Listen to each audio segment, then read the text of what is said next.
The Apollo University, University of Leicester, 35 lakhs fees for 3-year BTech CSE UK.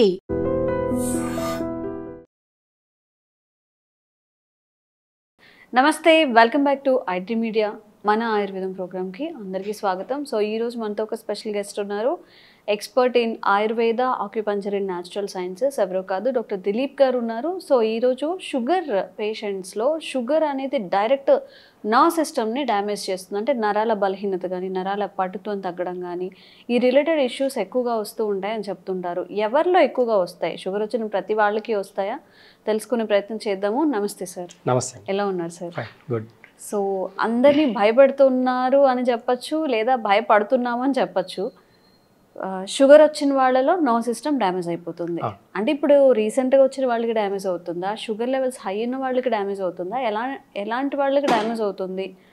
Nerve system, అదే ఈ నరాల వీక్నెస్కి షుగర్కి ఏమైనా ఇంటర్ రిలేటెడ్ ఉందా? ఇవన్నీ అపోహలేనా? మీ ద్వారా ఆడియన్స్కి ఈరోజు ఒక అవేర్నెస్ అయితే కల్పిద్దాం మనం. అంటే యాక్చువల్లీ చూడాలండి, ఇప్పుడు షుగర్ ఎక్కువైంది అనుకోండి, ఆ షుగర్ ఎక్కడ డిపాజిట్ అవుతుంది, ఆ షుగర్ లెవెల్స్ ఏ ఆర్గాన్ మీద ప్రభావితం చూపిస్తుంది, ఇది అబ్జర్వ్గానే చేస్తే షుగర్ అనేది ఓవర్ షుగర్, అంటే షుగర్ ఎక్కువైనప్పుడు మాత్రమే నర్వస్ సిస్టంలో డ్యామేజ్ అనేది వస్తుంది. ఈ షుగర్ అనేది ఏం చేస్తుందంటే లివర్ని దెబ్బతీస్తుంది, డైజెషన్ని దెబ్బతీస్తుంది, జీర్ణశక్తిని ఎప్పుడైతే మందగిస్తుందో, లివర్ యొక్క ఫంక్షన్ ఏంటి అంటే మజిల్స్, నర్వస్ సిస్టమ్, టెండన్స్, ఈ మూడింటిని ఆపరేట్ చేస్తుంటుంది అనమాట. లివర్ అనేది డిటాక్స్ చేస్తుంటుంది, డైజెషన్ సిస్టమ్ని ఇంప్రూవ్ చేస్తుంటుంది.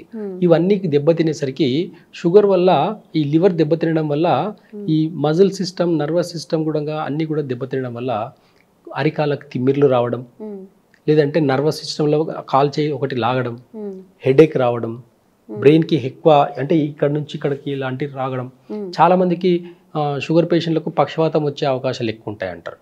రీజన్ ఏంటి అని అంటే వాళ్ళకు ఇండైజెషన్ అయిపోయేసరికి లివర్ అనేది ప్రాపర్గా డైజెషన్ చేయకపోగా లంగ్స్ కూడా దెబ్బతింటాయి. లంగ్స్ దెబ్బతినేసరికి బాడీకి, నర్వస్ సిస్టంలో అంతా కూడా అప్ అండ్ డౌన్లో బ్రెయిన్కి కావాల్సిన ఆక్సిజన్ సరిగా అందకపోయేసరికి బ్రెయిన్ స్ట్రోక్స్ వస్తాయి.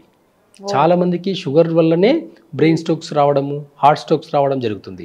రీజన్ ఏంటి అంటే ఇక్కడ లివర్ దెబ్బతినడం వల్ల, హై షుగర్ అనేది లివర్కి దెబ్బతినడం వల్ల నర్వస్ సిస్టంలో డ్యామేజెస్ వస్తున్నాయి. ఆ నర్వస్ సిస్టంలో కొలెస్ట్రాల్ ఏర్పడడం వల్ల బ్లాకేజెస్ వస్తున్నాయి అనమాట. ఎప్పుడైతే ఈ డైజెషన్ సిస్టమ్ బాగుంటుందో, లివర్ ఫంక్షన్ ఎప్పుడైతే బాగుంటుందో, అరికాల తిమ్మిర్లు కానివ్వండి, బాడీలో నర్వస్ సిస్టంలో పెయిన్స్ కానివ్వండి, ఇవన్నీ ఏమి కూడా ఉండవు. ఆయుర్వేద ఏం చెప్తుంది అని అంటే షుగర్ అనేది డిసీజ్ కాదు. మళ్ళీ చెప్తున్నానంటే షుగర్ అనేది అసలు డిసీజే కాదు. ఒకవేళ డిసీజ్ అయితే ట్రీట్మెంట్ రావాలండి. ఇప్పటి వరకు మార్కెట్లో ట్రీట్మెంట్ రాదు కూడా, ఇన్ ఫ్యూచర్లో కూడా ట్రీట్మెంట్ అనేది రాదు. రీజన్ ఏంటి అంటే ఇది ఒక అజీర్తి యొక్క సమస్య తప్ప షుగర్ అనేది ఒక డిసీజ్ కాదు. అంటే ఎలా సార్ అజీర్తి అనే సమస్య అంటే? చూడండి, ఇప్పుడు మనం ఇంతకుముందు మనము మంచి హెల్తీ ఫుడ్ తినేది. ఇంకోటి ఒక 30 years బ్యాక్ తీసుకోండి, ఈ 30 years సిస్టంలోనే చాలా మారింది. 30 ఏళ్ళ నుంచి ఈ కాలం అనేది చాలా ఫాస్ట్గా వెళ్ళిపోయింది. ఇక్కడ సమయానికి ఎవరు గుణంగా ఫుడ్ తినకపోవడం కాకుండా గబాగబా తినడం నేర్చుకున్నారు, చాలా ఫాస్ట్గా తింటున్నారు. నమలకపోవడం ఫస్ట్ ప్రాబ్లం. ఏదైనా ఒక ఫుడ్ తింటున్నామంటే ఇంతకుముందు చాలా ఓపికతో, చాలా నిదానంగా టేస్ట్ని ఎంజాయ్ చేస్తూ నములుకుంటూ తినేది. అలాంటి సిస్టమ్ అనేది ఇప్పుడు ఎందుకు పాడైంది అని అంటే అందరూ పరిగెత్తి సంపాదించడం మొదలు పెట్టుకుంటున్నారు. ఏ జాబ్లో కూడా వాళ్ళకు టైం లేదు, జాబ్ ఇంపార్టెంట్ అయిపోయింది. నిద్ర, ఆకలి, దప్పికలు అన్నీ మర్చిపోయి వాళ్ళు చేసే పని వృత్తిని చాలా ఇంపార్టెన్స్ ఇస్తున్నారు, కానీ హెల్త్కి ఇవ్వడం లేదు. ఎప్పుడైతే హెల్త్కి ఇంపార్టెన్స్ ఇవ్వట్లేదో ఇవన్నీ ఒక క్రానిక్ డిసీజ్గా మారిపోతున్నాయి. కానీ షుగర్ అనేది ఒక డైజెషన్కి సంబంధించిన ఇష్యూయే తప్ప షుగర్ అనేది క్రానిక్ డిసీజ్ కాదు. ప్యాంక్రియాస్ సరిగ్గా పనిచేయదు. ప్యాంక్రియాస్ ఎప్పుడైతే సరిగ్గా పనిచేయకపోవడం వల్ల షుగర్స్ అనేటివి అప్ అండ్ డౌన్ అవుతుంటాయి. షుగర్ ఎక్కువ అవ్వడం వల్ల ఎలాంటి ఆపదలు లేవండి, కానీ షుగర్ తగ్గింది అనుకోండి చాలా ప్రాబ్లమ్స్ వస్తాయి. షుగర్ ఎక్కువ ఉండే వాళ్ళు సఫర్ అయ్యేది తక్కువ అనుకుంటే, షుగర్ డౌన్ అయ్యే వాళ్ళు సఫర్ అయ్యేది ఎక్కువ. కాబట్టి టైప్ 1 డయాబెటిక్లో ఎలా ఉంటుందంటే హై లెవెల్ షుగర్స్. కొంతమందికి ఇన్సులిన్ తీసుకుంటే తప్ప బాడీ బ్యాలెన్స్ అవ్వదు. ఆ ఇన్సులిన్కి అడిక్ట్ అయిపోయి వేరే మెడిసిన్స్ ఏవి కూడా పని చేయకుండా పోతాయి ఆ బాడీకి. బాడీ అనేది ఎలా తీసుకుంటుందంటే ఏదైనా మనం ఏది ఇస్తే అదే తీసుకుంటుంది. మనం గుడ్ హెల్త్ మంచి ఒక ఆహారం తీసుకొని నమిలి తీసుకున్నాం అనుకోండి, ఆ రోజు షుగర్ లెవెల్స్ తక్కువ ఉంటాయి. ఎప్పుడైతే మనం గబా తింటున్నామో చాలా వయసుకు సంబంధం లేకుండా చాలా ఫాస్ట్గా పిల్లలకు చూడండి, ఎగ్జాంపుల్ పిల్లలకి స్కూల్కి రెడీ అవ్వాలని చెప్పేసి అలా కుక్ చేస్తుంటారు మదర్స్. అలా దబాదబా తినేసి స్కూల్ టైం అయింది అని చెప్పేసి పరిగెడతారు. కానీ ఆ చిన్నపిల్లల్లో కూడా డయాబెటిక్స్ రావడానికి రీజన్ ఏంటి అని అంటే ఈ డైజెషన్ సిస్టమ్ అని చెప్పేసి నేచర్ చెప్తుంది. ఓకే, ఇప్పుడు మనం మాట్లాడుకుంటున్నాము నర్వ్ సిస్టమ్ డ్యామేజ్ అవుతుందా లేదా అని చెప్పి, అండ్ తినకూడని పదార్థాలు తినకూడని టైంలో తింటున్నాం అంటున్నారు. అసలు తినాల్సిన పదార్థాలు ఏంటి? షుగర్ ఉన్న వాళ్ళు తీసుకోవాల్సిన ఆహార పదార్థాలు ఏంటి? చూడండి, ఇక్కడ ఒకప్పుడు 3 పూట పల్లెటూరులో కానివ్వండి, ఇప్పుడు నా లైఫ్ స్టైల్ తీసుకోండి, ఒకప్పుడు 3 పూటలు అన్నం తినేది, ఏమీ అయ్యేది కాదు. ఎవరైనా సరే అండి, ఒక 30 years బ్యాక్ అందరు 20 years బ్యాక్ అందరు 3 పూటలు అన్నం తిన్నా కానీ ఏ రోజు షుగర్ పెరగలేదు, తగ్గలేదు, నార్మల్గా ఉండేది. అంటే ఎక్కడ ప్రాబ్లమ్స్ వస్తున్నాయంటే ఇంతకుముందు టేస్ట్కి ఇంపార్టెన్స్ ఇచ్చేది కాదు, హెల్దీ ఫుడ్కి ఇంపార్టెన్స్ ఎక్కువ ఇచ్చేది. మనము దాంట్లో ప్రధానంగా తీసుకుంటే అంటే ఒక్కసారి అజీర్ణ శక్తి అనేది డైజెషన్ సిస్టమ్ ఒకసారి ఇన్బ్యాలెన్స్ అయితే పులుపు వస్తువులు తినకూడదు. ఆ పులుపు తినడం వల్ల ఇంకా ఇండైజెషన్ అయిపోయి షుగర్ లెవెల్స్ కానివ్వండి, థైరాయిడ్ కానివ్వండి, బీపీ కానివ్వండి, ఇవన్నీ పెరిగేదానికి అవకాశాలు ఎక్కువ ఉంటాయి అన్నమాట. కాబట్టి ఈజీ డైజెషన్ అయ్యే ఫుడ్ తీసుకోవాలి. ఒకరికి డైజెషన్ సిస్టమ్ బాగాలేదు అని అంటే ఫస్ట్ ఓన్లీ ఒక 2 weeks వరకు ఇది మీరు ట్రై చేసి చూడండి, ఎంత ఎఫెక్టివ్గా ఉంటుందంటే మీరు నమ్మరు, కానీ ట్రై చేయండి ఒకసారి. షుగర్ లెవెల్స్ బాగా హై ఉండే వాళ్ళకు ఫస్ట్ ఓన్లీ వెజిటేబుల్స్ అన్నీ కూడా హాఫ్ బాయిల్ అని చెప్పేసి సగం ఉడకబెట్టేసి అన్ని కొన్ని వెజిటేబుల్స్ అన్ని తీసుకుని ఒక దాంట్లో వేసేసి బాయిల్ చేసుకుని తినడం నేర్చుకోండి. దాంట్లో కొంచెం సాల్ట్, పింక్ సాల్ట్, కొంచెం బ్లాక్ పెప్పర్ వేసుకుని తినడం మొదలు పెట్టుకోండి. డైజెషన్ సిస్టమ్ చాలా ఇంప్రూవ్ అవుతుంది.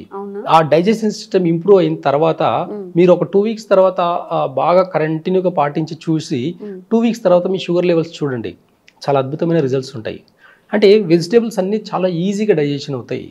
ఎప్పుడైతే ఈ పప్పు దినుసులు ఇవన్నీ ఉంటాయో, నాన్ వెజ్ ఏవైతే ఉంటాయో హెవీ ప్రోటీన్, ఈ హెవీ ప్రోటీన్ డైజెషన్ సిస్టమ్ని ఇంకా ఇన్బ్యాలెన్స్ చేస్తాయి. అవి తినడం వల్ల ఏమవుతుంది అంటే ఇంకా ఇండైజెషన్ ఫామ్ అయిపోయి గ్యాస్ ఫామ్ అయిపోయి అక్కడ నర్వస్ సిస్టంలో ప్రాబ్లమ్స్ వస్తాయి, నర్వస్ సిస్టంలో బ్లాకేజెస్ వస్తాయి అనమాట. ఇలాంటి సిమ్టమ్స్ అన్ని కూడా డయాబెటిక్స్ వల్ల దాంట్లో చాలా ఎక్కువ చూడొచ్చు అనమాట. సో దీన్ని అవాయిడ్ చేయాలి, మనం హెల్తీగా ఉండాలి, షుగర్ లెవెల్స్ కంట్రోల్లో ఉండాలి, నర్వస్ సిస్టమ్ డ్యామేజ్ అవ్వకూడదు అంటే ఏం చేయాలి? మీరు ఫస్ట్ లివర్ని మంచిగా పెట్టుకోవాలి. లివర్ని మంచిగా పెట్టుకోవాలనుకుంటే ఈజీ డైజెషన్ ఫుడ్ తీసుకోవాలి. నేను చెప్పినట్టు ఈ కొన్ని వెజిటేబుల్స్ అన్ని బాయిల్ చేసి తినడం వల్ల లివర్ అనేది డీటాక్స్ అవుతుంది, అంటే మెటబాలిజం సిస్టమ్ ఇంప్రూవ్ అవుతుంది, ఈజీగా డైజెషన్ అయిపోయి. ఓన్లీ వెజ్ తినాలండి, నాన్ వెజ్ తినే వాళ్ళు తినొచ్చు అంటే డైజెషన్ సిస్టమ్ ని ఫస్ట్ కరెక్షన్ చేసుకోండి. డైజెషన్ సిస్టమ్ ని ఫస్ట్ ఇంప్రూవ్ చేసుకోండి. ఈజీగా అరగాలనుకుంటే వెజిటేబుల్స్ ని హాఫ్ బాయిల్ చేసుకొని తినండి. అప్పుడు ఏమవుతుందంటే అన్ని వెజిటేబుల్స్ ఒక 2 hours డైజెషన్ అయిపోతాయి. మిగతా పప్పు దినుసులు అన్నిటికీ 4 hours to 6 hours పడుతుంది. కాబట్టి ఈ పప్పు దినుసులని తగ్గించి ఫస్ట్ ఒక 2 weeks డైజెషన్ సిస్టమ్ని ఇంప్రూవ్ చేసుకున్నానికి 2 to 4 weeks వరకు వాడి చూడండి. మీరు sugar levels, thyroid levels, BP ఇవన్నీ కూడా నార్మల్గా వస్తాయి. ఎందుకంటే లివర్ అనేది ప్రాపర్గా పనిచేస్తుంది.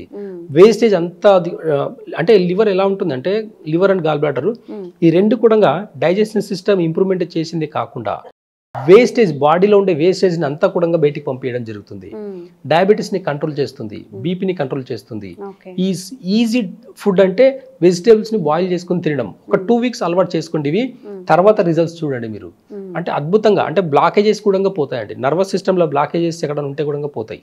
ఎందుకంటే అక్కడ డైజెషన్ ప్రాపర్గా జరిగినప్పుడు విటమిన్స్, మినరల్స్, ప్రోటీన్స్ ఇవన్నీ కూడా బాడీకి ప్రాపర్గా అందుతాయి అనమాట. ప్రాపర్గా అందించే యొక్క రోల్ అంతా కూడా kidney, liver plus gall bladder తీసుకుంటుంది. కాబట్టి ఆ సిస్టమ్ని ఇంప్రూవ్మెంట్ చేయండి, ఈ లివర్ యొక్క సిస్టమ్ని ఇంప్రూవ్మెంట్ చేయండి. చేసిన తర్వాత అప్పుడు హెవీ ఫుడ్ తీసుకోండి, నాన్ వెజ్ కానివ్వండి, ఏదైనా సరే తీసుకోండి. నాన్ వెజ్లో మాత్రం ఖచ్చితంగా నేను చెప్పే పర్సనల్ నా అడ్వైజ్ ఏంటి అంటే చికెన్, ఎగ్ అనేది చాలా పాయిజన్ అండి ఇప్పుడున్న జనరేషన్లో.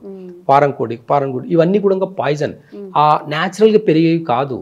అదే మేక మాంసం చూడండి, న్యాచురల్గా అది ఊరంతా తిరిగేసి అడవంతా తిరిగేసి మేస్తూ తిరుగుతుంది కాబట్టి పెద్దగా దానికి పెద్దగా ప్రాబ్లమ్స్ ఉండవు. కానీ ఈ చికెన్, ఎగ్ అనేది చాలా ప్రాబ్లమేటిక్ అండి. దీనివల్ల chronic diseases, brain strokes, heart strokes రావడానికి, కొలెస్ట్రాల్ పెరిగేదానికి, ఈ చిన్నపిల్లలకు చాలా గారభం చేసి ఎగ్స్ పెడుతుంటారు. అది చాలా పాయిజన్ అండి. అది అసలు చిన్నపిల్లల్లో ఎగ్స్ న్యాచురల్ ఎగ్స్ మార్కెట్లో దొరకవు. మీరు ఎంత ఆర్గానిక్ ఎగ్స్ అని చెప్పేసి అంటే కూడా అవి నిజం కాదు. రీజన్ ఏంటి అంటే న్యాచురల్ ఏదైతే నాటుకోళ్ళు ఎప్పుడైతే ఆ గుడ్డు పెడతాయో ఆ గుడ్లని పొదుగుకు వాడతారే తప్ప తినేదానికి వాడరు. చాలా చిన్న సైజు ఉంటుందండి. నార్మల్ కోడి గుడ్డు చాలా చిన్న సైజు ఉంటుంది. మన మార్కెట్లో నార్మల్గా ఆర్గానిక్ ఎగ్స్ అని చెప్పేసి కూడా పెద్ద పెద్ద గుడ్స్ అమ్ముతున్నారు. అదంతా ఫేక్ అండి, నమ్మకండి, అవన్నీ కరెక్ట్ కాదు ఆ సిస్టమ్. కాబట్టి చిన్నపిల్లల్లో ఎగ్స్ కాల్షియం కోసం అని చెప్పేసి పాలు ఇవ్వడం, కాల్షియం కోసం అని చెప్పేసి ఎగ్స్ పెట్టడము, ఇవి చాలా తప్పులు చేస్తారు. కానీ ఆ ఎగ్స్ ఎంతవరకు హెల్దీ అనేది ఒకసారి మీరు అనలైజ్ చేస్తే ఆ ఎగ్ ఎంతవరకు పిల్లల దాంట్లో ఎంత ఎఫెక్ట్ పడుతుందని చూస్తే మాత్రం ఇంకోసారి పెట్టరండి అసలు. ఓకే, సో సార్ చెప్పినట్టుగా అందరిలో కాదు, హై షుగర్స్ ఉన్నప్పుడు మనం తినకూడనివి తిన్నప్పుడు మన బాడీకి డ్యామేజ్ జరుగుతుంది. అండ్ ఎవరైనా డైజెషన్ ఇష్యూస్ ఫేస్ చేస్తున్నా కూడా బాయిల్ చేసుకొని తినడం, కొంత పొట్టకి రెస్ట్ ఇవ్వడం, మన లివర్కి రెస్ట్ ఇవ్వడం, ఇలాంటివి చేస్తుంటే మనం కూడా 24 గంటలు పని చేయాలంటే వెక్స్ అయిపోతాం కదా. 12 అవర్స్ పని చేస్తేనే మనకు చాలా చిరాకు వస్తుంది. మరి మన బాడీలో ఉన్న ఆర్గన్స్ అంత టైం వర్క్ చేయాలంటే మేబీ దీనివల్లే ఇట్లా షుగర్లు, బీపీలు ఇవన్నీ వస్తున్నాయని చెప్తున్నారు. కాబట్టి జాగ్రత్తగా తినేది జాగ్రత్తగా ఉండండి. అండ్ స్లీపింగ్ హ్యాబిట్స్ కూడా మేబీ మార్చుకోవాల్సి ఉంటుంది. కాబట్టి ఇవన్నీ పాటించండి. అండ్ మీకు ఇంకా అవేర్నెస్ కల్పించే వీడియోస్ చేస్తూనే ఉంటాము. Thank you so much. Sir, one life lesson what medicine has taught you. Whatever you can do without expecting. But I really believe మన పాజిటివ్ యాటిట్యూడ్ ఉంటేనే మనం ఏదైనా సాధించగలం. గట్ ని మనం కరెక్ట్ గా డీల్ చేసినట్లయితే అది మనకి పాజిటివ్ హార్మోన్స్ ని రిలీజ్ చేస్తుంది. షుగర్ వచ్చిన వాళ్ళ పరిస్థితి ఏంటి? పొట్ట దగ్గర పెరిగితే దాన్ని ఆండ్రాయిడ్ అంటారు, ఆండ్రాయిడ్ ఫోన్ కదా. అసలు థాట్స్ ఎందుకు వస్తాయి? బ్రెయిన్ డెడ్ అంటే దానికి ప్రపంచం అంతా కూడా కొన్ని నిర్దిష్టమైనటువంటి లక్షణాలు. మానసికంగా ధైర్యంగా ఉంటే క్యాన్సర్ జయించవచ్చు. You are a doctor for a cause sir, అంతే. వాళ్ళకి వచ్చిన ఆదాయం కాకుండా ఫ్రీ సర్వీస్ ఎంతమందికో చేస్తారు.